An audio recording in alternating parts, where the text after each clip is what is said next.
Radhe Radhe friends, कैसे हैं आप सब। आज है पूर्णिमा, तो मैं कर रही हूँ सत्यनारायण भगवान की कथा। आप भी सुनिए। चलिए करते हैं कथा। बोलो गणेश भगवान की जय, नव दुर्गे मैया की जय, राधे कृष्ण भगवान की जय, सभी देवी देवताओं की जय, पितरों की जय।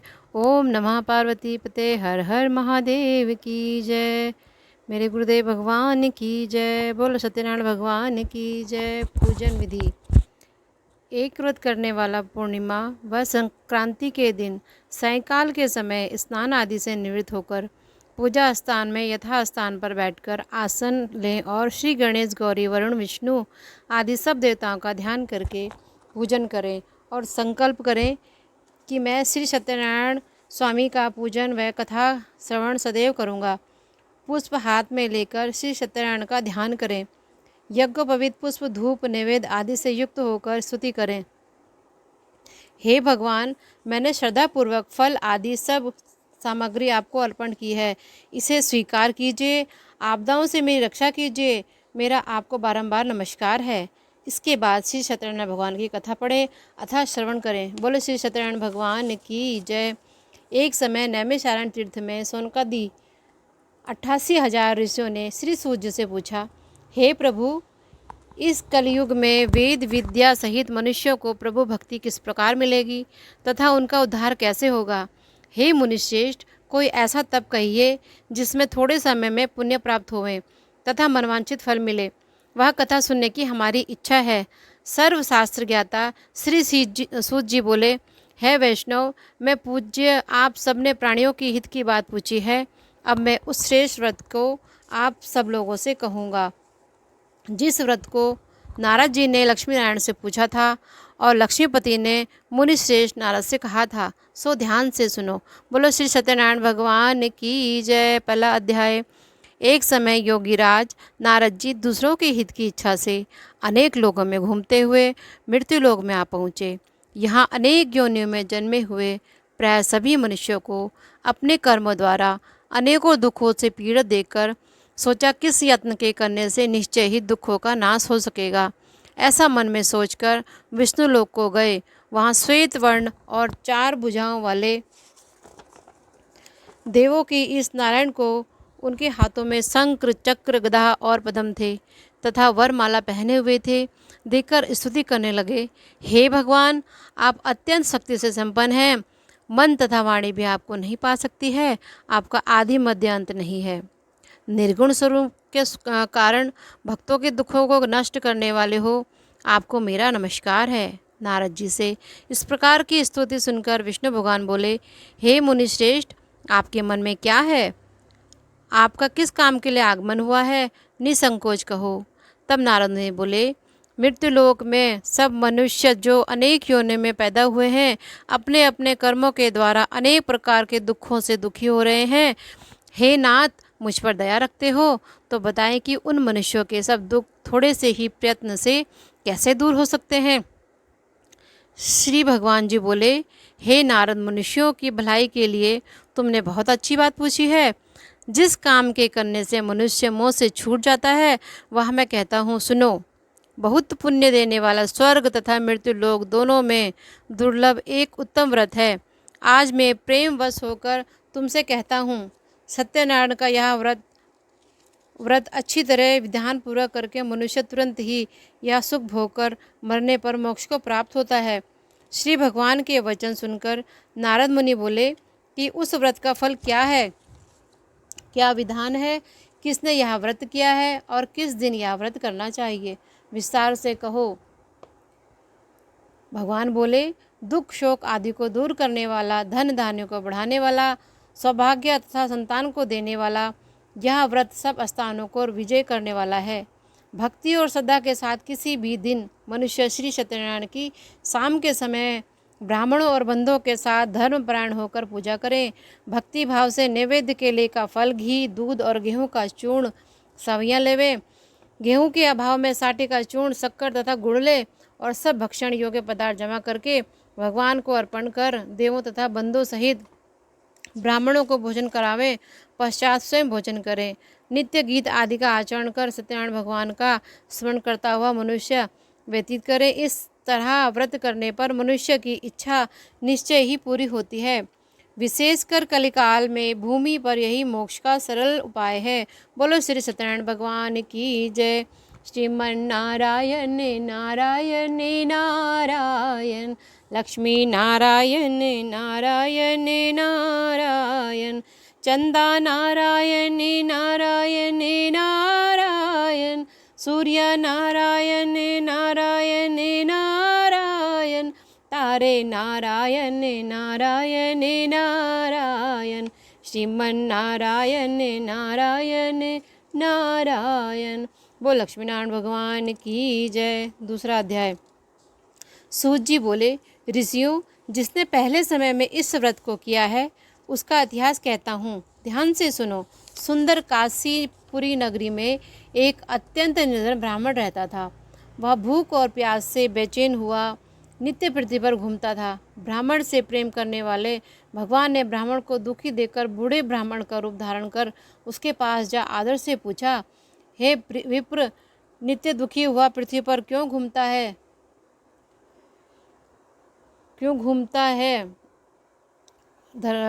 प्रेम करने वाले भगवान ने ब्राह्मण को दुखी देकर बूढ़े ब्राह्मण का रूप धारण कर उसके पास आदर से जा पूछा, हे विप्र, नित्य दुखी हुआ पृथ्वी पर क्यों घूमता है?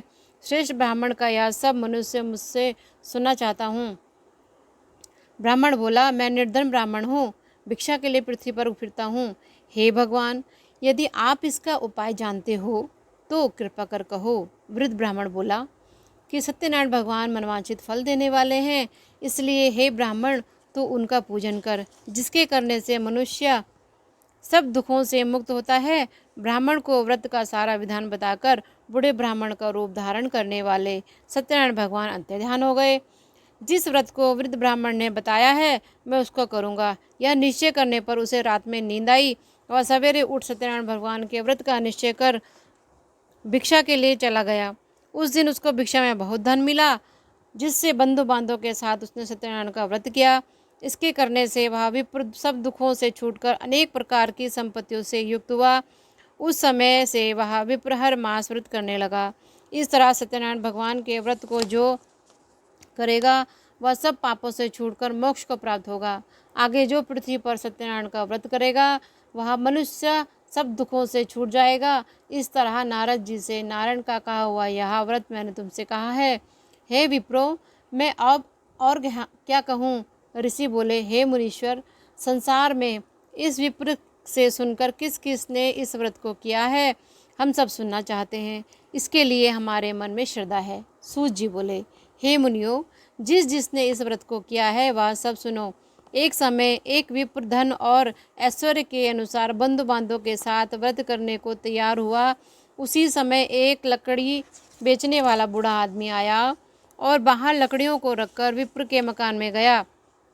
प्यास से दुखी लकड़हारा उनको व्रत करते देखकर विप्र को नमस्कार कर कहने लगा कि आप यहाँ क्या कर रहे हैं और इसके करने से क्या फल मिलता है, कृपा करके मुझसे कहो।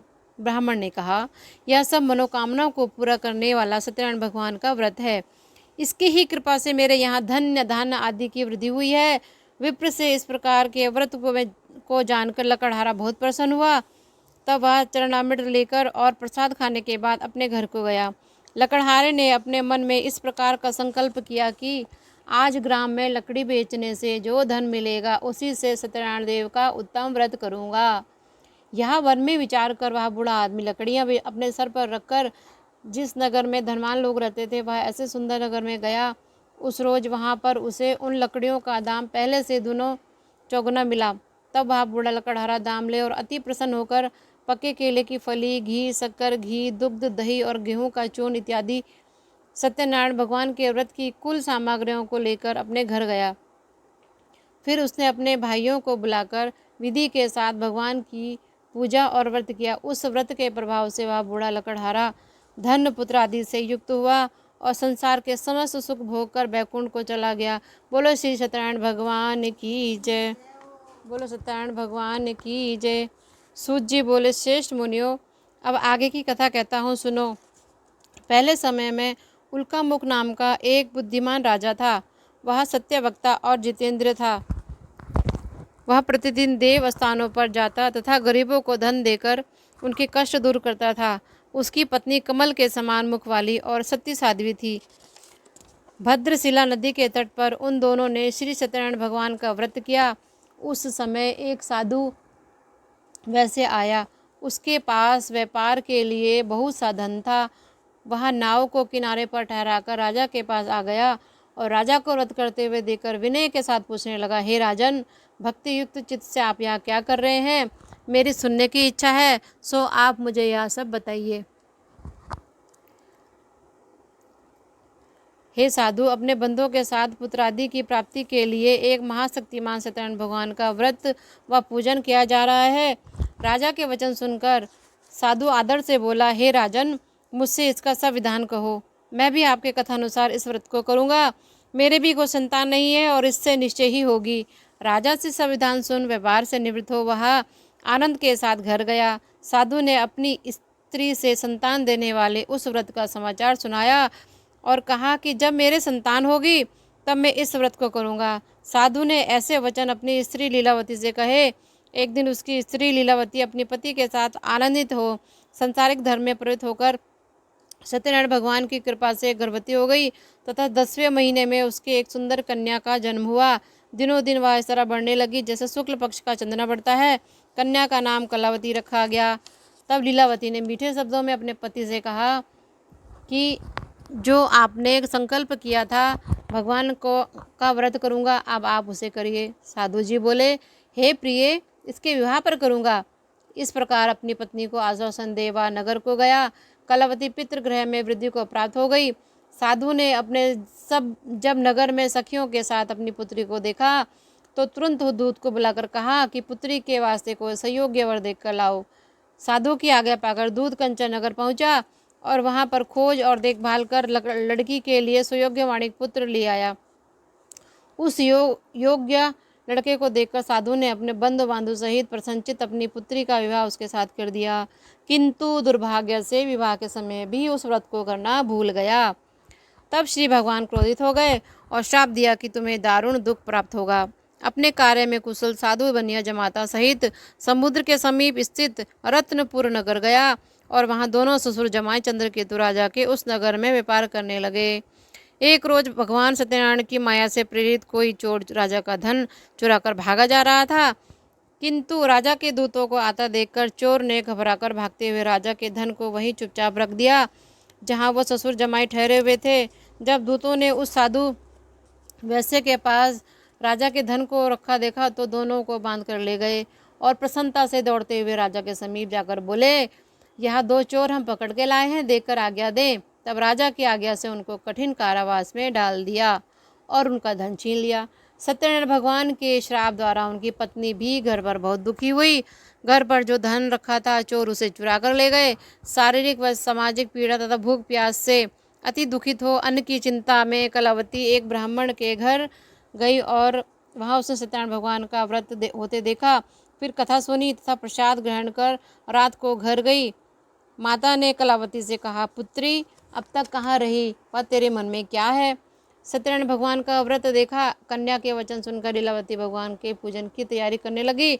लीलावती ने परिवार और बंधुओं सहित श्री सत्यनारायण भगवान का पूजन किया और वर मांगा कि मेरे पति और दामाद शीघ्र आ जावें। साथ ही प्रार्थना की कि हम सबका अपराध क्षमा करो। सत्यनारायण भगवान इस व्रत से संतुष्ट हो गए और राजा चंद्रकेतु को सपने में दर्शन देकर कहा, हे राजन, दोनों वैश्यों को प्रातः ही छोड़ दो और उनका सब धन जो तुमने ग्रहण किया है दे दो, नहीं तो तेरा धन पुत्र आदि नष्ट कर दूंगा। राजा से ऐसे वचन सुन कहकर भगवान अंतर्ध्यान हो गए। प्रातःकाल राजा चंद्रकेतु ने सभा में स्वप्न सुनाया। फिर दोनों वाणिक पुत्रों को कैद से मुक्त कर सभा में बुलाया और कहा, हे महानुभाव, भावी वस्तु में ऐसा कठिन दुख प्राप्त हुआ है, अब तुम्हें कोई भय नहीं है। ऐसा कहकर राजा ने उनको नए नए वस्त्र आभूषण पहनाए तथा उनको जितना धन लिया था उनसे दूना धन देकर आदर से विदा किया। दोनों वैसे अपने घर को चल दिए। बोलो श्री सत्यनारायण भगवान की जय। श्रीमन नारायण नारायण नारायण, लक्ष्मी नारायण नारायण नारायण, भजमन नारायण नारायण नारायण, बद्री नारायण नारायण नारायण, बोले श्री सत्यनारायण भगवान की जय। चौथा अध्याय। सूत जी बोले, वैश्य ने मंगलाचार करके यात्रा आरंभ की और अपने घर को चला। उनके थोड़ी दूर निकलने पर दंडी वेशधारी सत्यनारायण ने पूछा, हे साधु, तेरी नाव में क्या है? अभिमानी वाणी हंसता हुआ बोला, हे दंडी, आप क्यों पूछते हो? क्या धन लेने की इच्छा है? मेरी नाव में तो बेल और पत्ते भरे हैं। वैश्य का कठोर वचन सुनकर भगवान ने कहा, तुम्हारा वचन सत्य हो। दंडी ऐसा कहकर वहां से दूर चले गए और कुछ दूर जाकर समुद्र के किनारे बैठ गए। दंडी के जाने पर वैश्य ने नित्य क्रिया करने के बाद नाव को ऊंची उठी देखकर अचंभा किया तथा नाव में बेल पत्ते आदि देखकर मूर्छित हो जमीन पर गिर पड़ा। फिर मूर्छा खुलने पर अत्यंत शोक प्रकट करने लगा। तब उसका दामाद बोला कि आप शोक न करें, यह दंडी का श्राप है, अतः उसकी शरण में चलना चाहिए, तभी हमारी मनोकामना पूरी होगी।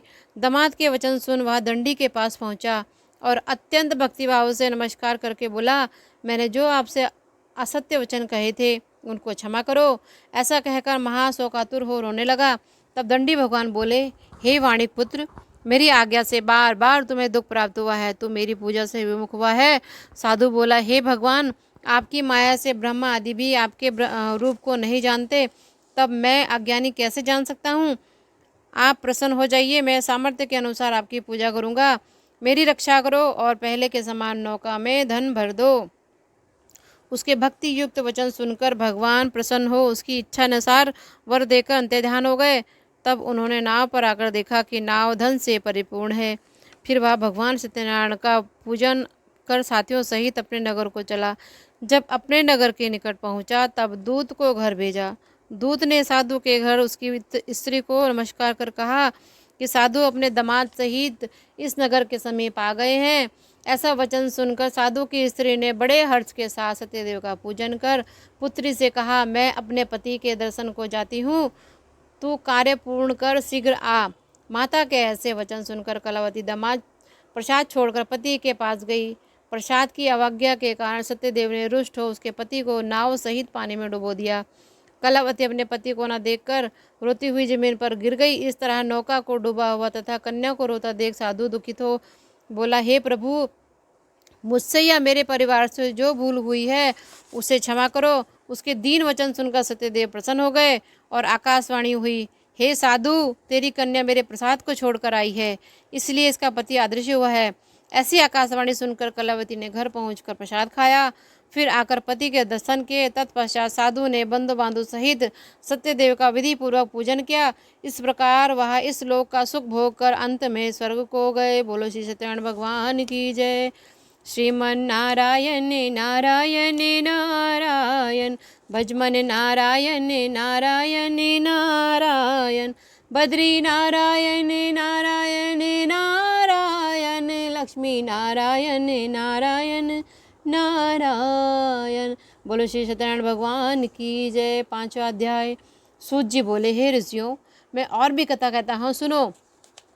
प्रजा पालन में लीन तुगध्वज नाम का एक राजा था। उसने भी भगवान का प्रसाद त्याग कर बहुत दुख पाया।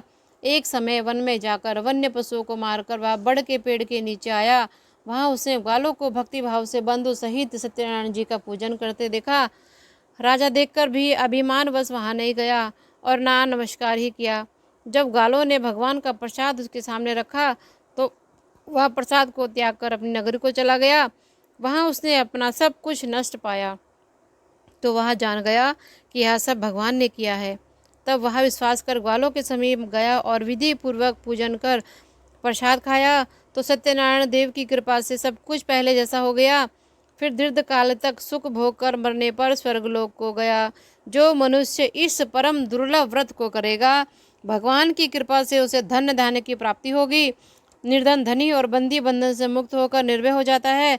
संतानहीनों को संतान की प्राप्ति होती है तथा सब मनोरथ पूर्ण होकर अंत में वैकुंठ धाम को जाता है। जिन्होंने पहले इस व्रत को किया है, अब उनके दूसरे जन्म की कथा कहता हूँ। वृद्ध सतानंद ब्राह्मण ने सुदामा का जन्म लेकर मोक्ष को पाया। उल्का मुख नाम का राजा दशरथ होकर वैकुंठ को प्राप्त हुआ। साधु नाम के वैश्य ने मोर ध्वज बनकर अपने पुत्र को आरे से चीरकर मोक्ष को प्राप्त किया। महाराज तुगध्वज ने स्वयंभू होकर भगवान में भक्ति युक्त हो कर्म कर मोक्ष को प्राप्त किया। बोलो श्री सत्यनारायण भगवान की जय। श्रीमन नारायण नारायण नारायण, लक्ष्मी नारायण नारायण नारायण, भजमन नारायण नारायण नारायण, बद्री नारायण नारायण नारायण, लक्ष्मी नारायण नारायण नारायण, श्रीमन नारायण नारायण नारायण, लक्ष्मी नारायण नारायण नारायण, श्रीमन नारायण नारायण नारायण। वो लक्ष्मीनारायण भगवान की जय। बोलो बद्री विशाल भगवान की जय। बोलो गणेश भगवान की जय। लक्ष्मीनारायण भगवान की जय। जय गणेश जय गणेश जय गणेश देवा, माता जाकी पार्वती पिता महादेवा। जय गणेश श्री गणेश जय गणेश देवा, माता जाकी पार्वती पिता महादेवा। ओम जय जगदीश हरे, स्वामी जय दीनानाथ हरे, भक्ति जनों के संकट दास जनों के अब बंसी वाला दूर करे। ओम जय जगदीश हरे, जो जावे फल पावे, दुख बिन से मन का, स्वामी दुख बिन से मन का, सुख संपत्ति घर आवे, श्याम सुंदर घर आवे, कष्ट मिटे तन का। ओम जय जगदीश हरे, माता पिता तुम मेरे, शरण गहूँ मैं किसकी, स्वामी शरण गहूँ मैं किसकी, तुम बिन और न दूजा, प्रभु बिन और न दूजा, आस करूँ मैं जिसकी। ओम जय जगदीश हरे, तुम पूर्ण परमात्मा तुम अंतर्यामी, स्वामी तुम अंतर्यामी, पार ब्रह्म परमेश्वर तुम सबके स्वामी। ओम जय जगदीश हरे, तुम करुणा के सागर तुम पालन करता, रक्षा करता मैं मूर्ख कल कामी, मैं सेवक तुम स्वामी। तन मन धन सब कुछ है तेरा, स्वामी सब कुछ है तेरा, तेरा तुझको अर्पण, प्रभु का प्रभु को समर्पण, क्या लागे मेरा। ओम जय जगदीश हरे, ओम जय जगदीश हरे, स्वामी जय दीनानाथ हरे, भक्त जनों के संकट दास जनों के अवगुण, बंसी वाला दूर करे। ओम जय जगदीश हरे, कर्पूरकारं करुणावतारं संसार सारं भुजगेन्द्रहारं, सदा वसन्तं हृदयारविन्दे भवामी सहितं नमामि, नीलाम्बुजक्षामलकोमलाङ्गं सीता समारोपितवाङ्गवाङ्गं, पाण्डु महासाय चारुचाकं नमामि रामं रघुवंशनाथं, सरस्वरूपे सर्वस्य शक्ति समन्विते, व्यवस्थाहीनो देवी दुर्गे देवी नमस्तुते, या देवी सर्वभूतेषु शान्तिरूपेण संस्थिता, नमस्तस्यै नमस्तस्यै नमस्तस्यै नमः। करचरण कृतं वा कायजं कर्मजं वा, श्रवणनयनजं वा मानसं वा पराधं, विहितं विहितं वा सर्वमेतत् क्षमस्व। जय जय करुणाब्धे श्री महादेव शम्भो, जय जय करुणाब्धे श्री महादेव शम्भो, त्वमेव माता च पिता त्वमेव बन्धु च सखा त्वमेव विद्या द्रविणं त्वमेव सर्वं मम देवदेवा, त्वमेव सर्वं मम देवदेवा। आवनं न जानामि विसर्जनं, पूजाचयं न जानामि क्षमस्व परमेश्वरं, कथं पापं कथं दुःखं कथं दारिद्र्यं च आगता सुसंपत्ति पुण्यं नानासुगन्धपुष्पाणि कालो भवन्ति च, पुष्पांजलि मदत्ता ग्रहणा परमेश्वरी ग्रहणा परमेश्वरी। बोलो गणेश भगवान की जय, बोलो थैंक यू लक्ष्मीनारायण सो भगवान मच की जय। दोस्तों वीडियो को पूरा देखने के लिए। उसके बाद हमने लगा लिया था भगवान जी को भोग लगाने के बाद मैंने सोचा आपको लड्डू गोपाल की भी दर्शन करा लूँ। तो देखो कितने प्यारे प्यारे लग रहे हैं दोनों से बैठे हुए। और थैंक यू सो मच, आपने वीडियो को पूरा देखा। ऐसे ही मुझे सपोर्ट करो, लाइक करो, कमेंट्स करो, सब्सक्राइब करो, हो सके तो आप सुपर चैट भी कर सकते हैं।